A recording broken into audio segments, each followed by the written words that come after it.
कसे आहात सर्व का मजेतच असतात. झालं जेवण वगैरे? माझं पण झालं. सुप्रीम कोर्टाने आज असा निर्णय दिलेला आहे की लग्न म्हणजे दोन हृदय, दोन व्यक्ती आणि दोन कुटुंब एकत्र येऊन समाजासाठी काहीतरी चांगलं,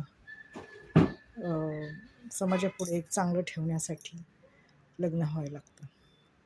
जर तुम्हाला लग्न टिकवायचंच नसेल तर तुम्ही लग्न करू नका. लग्नाच्या भानगडीतच पडू नका आणि कोर्टात जाऊन विनाकारण पैसा, वेळ आणि तुमचं आयुष्य बर्बाद करू नका. असा सुप्रीम कोर्टाचा बघा निर्णय आहे आजच्या याला.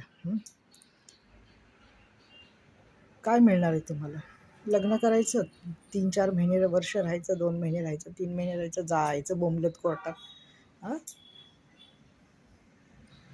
दोन व्यक्तींचं हृदय एकत्र येणं आणि संसार करणं आणि समाजात एक नवीन आपलं हे करणं, आदर्श घडवणं. नाहीतर लग्न करूच नका. जर तुम्हाला सोडचिठ्ठी घेऊन समाजासमोर घाणेरडा तुमचं ठेवायचं असेल विचार, तर बिलकुल लग्न करू नका. लग्नाचा विचार सोडून टाका. जर लग्न करायचं असेल तर ते कायद्याने निभवा. बघा, तुम्हाला मिळेल, यूट्यूबवर आहे बघा, छान आहे, माहिती का? दोन माणसं, दोन हृदय एकत्र येणं ह्याला लग्न असतं आणि ते निभवणं फार गरजेचं आहे हल्लीच्या काळामध्ये.